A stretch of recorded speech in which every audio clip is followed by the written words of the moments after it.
Hello, good evening, everyone. Welcome to Property Zone Live again. I'm Sean Lee here, and the topic for today will be about the formation of Malaysian cabinet. The very much look forward has been formed by under the Anwar Premiership, and how Malaysian property market is going to move forward. And we also want to take a look at what is happening in China and US now, things that may be affecting Malaysia economy, Malaysia market, as well as Malaysia property as well. Okay, without further ado, I'm just going to pull my slide out so that I can share some of the detailed information, some of the articles with you. Okay.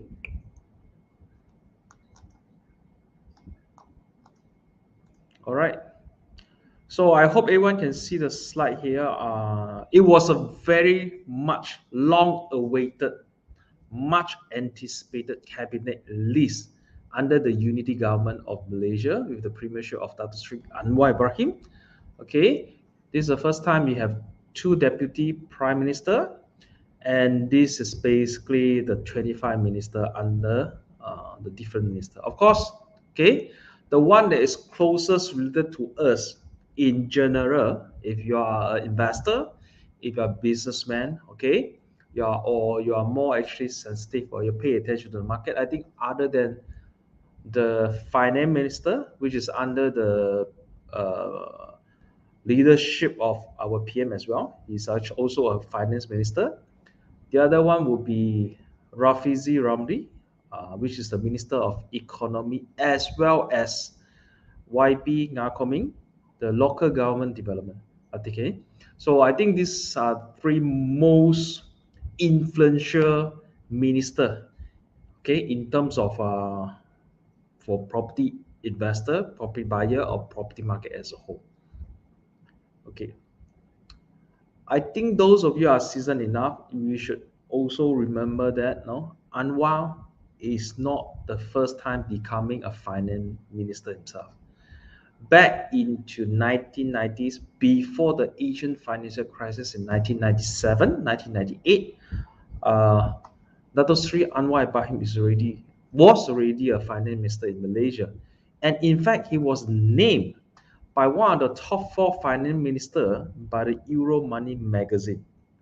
Okay, so fast forward before the change of government back in year 2020, right? There's actually one article, very interesting articles about Anwar Ibrahim, okay, before forming the unity government in year 2022. It's back in 2020, as you can see here.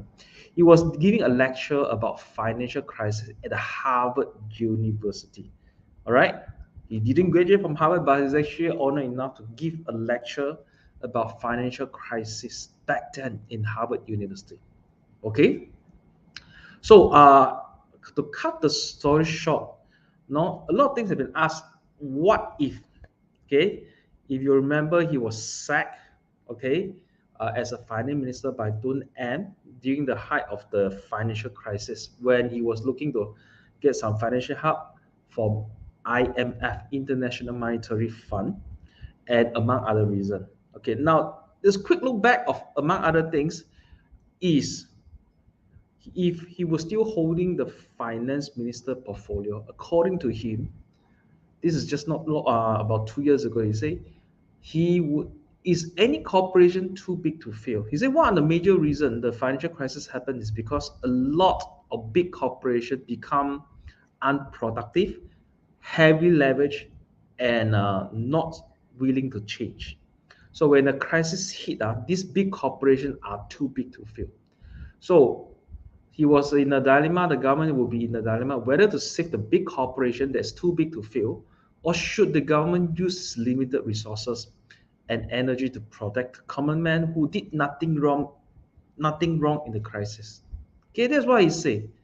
Okay, so shortly after he became the prime minister as well as the finance minister for the past two, you can see how well the ringgit has performed. Okay, anything that's sliding down, it means we need fewer ringgit to change for $1. In other words, for the past less than 3 weeks, ringgit has appreciated about 10% against the US dollar. Okay, so basically, in general, is how foreign investor, foreign market, fund managers, so on and so forth, are reacting of the news that Anwar become our prime minister as well as the finance minister. So the news also came out just not too long ago. Okay, if you pay attention of what he mentioned about the Facebook articles, you wouldn't realize he actually made good on his promise. He said that we should no longer allow monopoly of big corporation making profit on the expense at the expense of the general rakyat.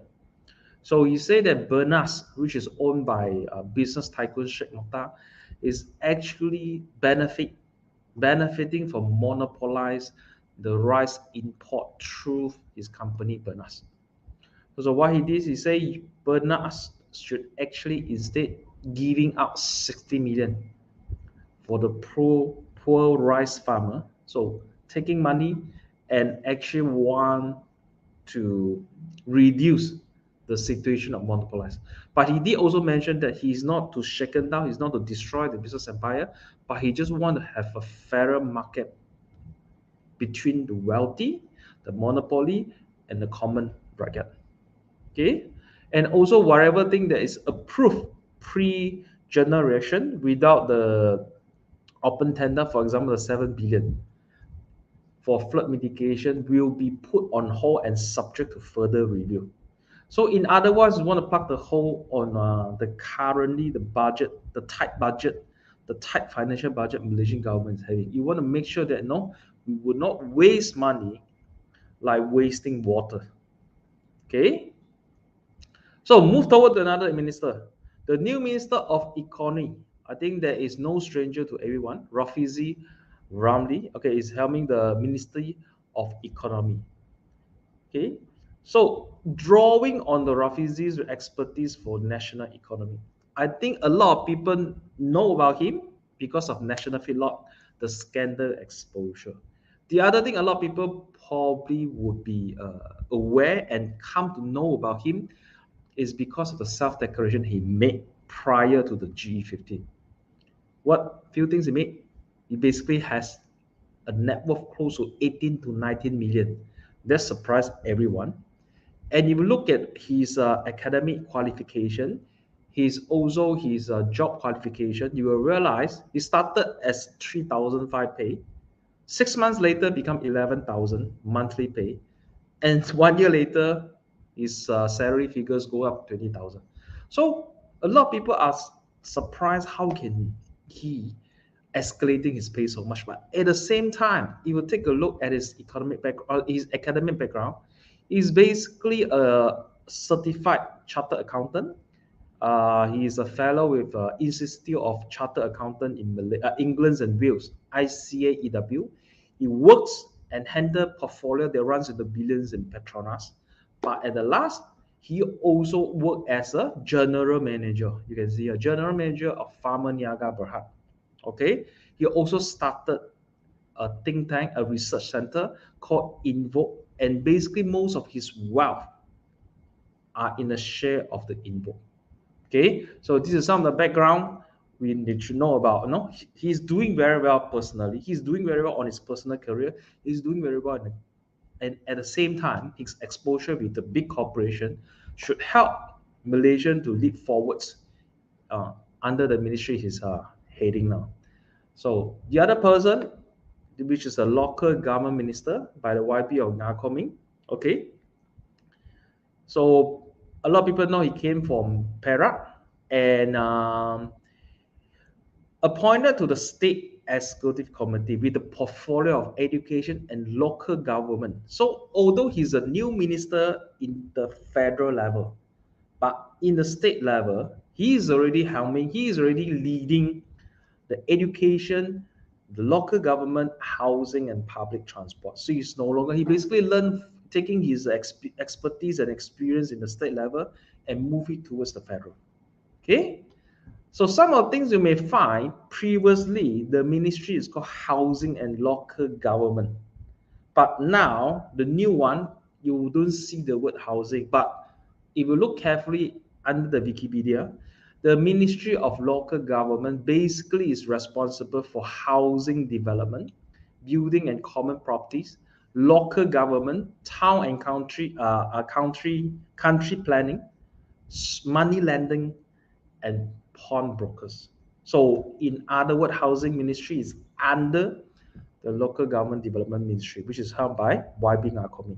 Okay, there was about a cabinet formations and some background check and perhaps further understanding of the minister that is responsible for the three ministries. Let's move forward. I'll move forward. So let's turn another page and take a look at what is going on in China. China was the first country, discovered with COVID back in year 2019. That was actually more than 3 years ago. Okay, but being the first country and where most part of the world has already opened up, the certain cities in China, they are still go through a very strict, very tough zero COVID policy. Okay, so what really make it worse in these two things? You can see a lot of dissatisfaction going on. Okay, triggered by two events actually. First, World Cup. When the Chinese people look at the screen and look at the World Cup, they are seeing people from all around the world, whether from Japan, Korea, Brazil, South African, Northern America, Asian, all parts of the world. When it came to Qatar to watch football, what happened? They are in a tight space. There is no distancing. There's no need to wear masks. People celebrate World Cup physically almost with zero distancing.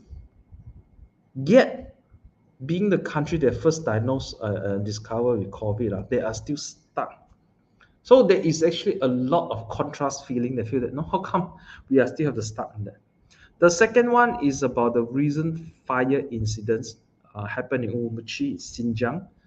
Apparently, some of the news article pointed out that because of the quarantine policy, okay, some of the authority might have blocked the fire escape place so that they don't want people who are supposed to be quarantined escape. But little that we know, there's one night the fire broke out in one of the apartments. So because of the blockage of the fire escape, okay, as according to some of the reporting in the news, 10 people have died and multiple have injured because they could not escape the fire scene on time. This has triggered a round of anger, okay, towards the policy, the very strict policy China is having now. So with this, I think the China government also took note. Okay, they say that Beijing no longer requires COVID test result to enter supermarkets building, just like our MySejahtera. Okay, they're no longer required to do that. Previously, they required to stand and queue in the cold wind, in the cold winter days, once every 3 days, queue for hours just to get their test result. Okay, and because of the fire incidents that claims the lives, about 10 lives of the people in Xinjiang, people are holding up blank white sheet of paper. White sheet of paper in China basically is a symbol of defiance against the Communist Party. So basically, a white paper, the symbol of it, the definition of it is that no, we are speechless. We don't have the power to speak, but we are not silent. Okay, we want to stand up for our freedom. This is a strongest and boldest demonstration we have seen in China against the ruling party. Okay, not only that, Foxconn being the biggest supplier, biggest contractor for iPhone and other smartphone. Okay, they are having a big incidents in Zhengzhou. Okay, workers are walking out, disappearing, walking out from Zhengzhou, walking out from the factory because they didn't get paid for what they're supposed to be, and they are not happy with the quarantine, the zero COVID policy. Okay, this have prompted Apple's, among others, to consider moving out their factory moving out their supply chains to neighboring countries, for example, India. So if a big giant, not big, I should say giant, okay, if a giant tech companies are moving out from China, not just the production lines are affected. There are also a lot of industry that are supporting this will be affected as well. So I think now in general, China are facing the economic pressure and they are facing the political pressure for them to reconsider holding the zero COVID policy. Therefore, we are seeing some relax uh, in terms of the policy they are having now. So, one of the major things that, hang on a second, one of the major things you can see here, the presidency's openly announced that the COVID in China now are less lethal. Though they are not as, they don't kill as many people as before. Therefore, they are opening up the easing the COVID zero COVID policy, and for the very first time in the past few years, physical going to the restaurant, sit down to order the food and eat there in Guangzhou. Okay, they slowly open up. Past few years is always about GrabFood, Meituan, so on and so forth, order food delivery or you cook at home.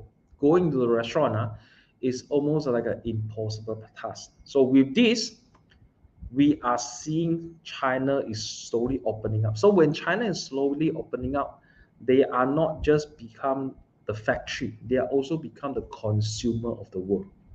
Okay, one of the things they consume as for China as a whole is the oil. Oil rallies over 2% on China reopening. Okay, so this is how much impact China is having being the world factory as well as being the world's consumer, especially in terms of resources, among other things.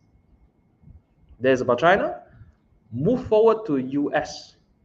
Just a couple of days ago, the stock market, crypto market, and whole world are cheering because for the first time since the end of last year, the federal chairman, okay, has mentioned a smaller interest hike can happen as soon as this month.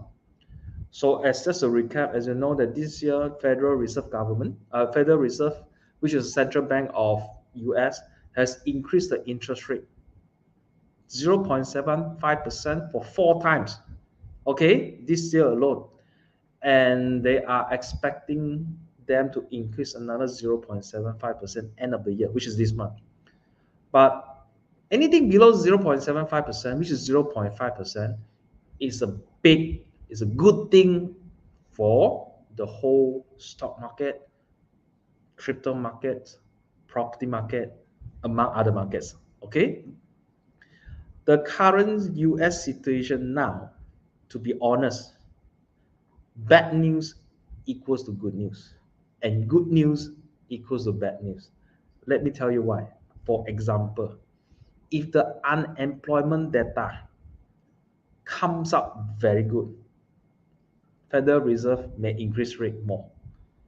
If the pay, the average salary pay increase, okay, it will be a bad news for the market because Federal Reserve may look at this and consider to increase interest rate at a higher quantum.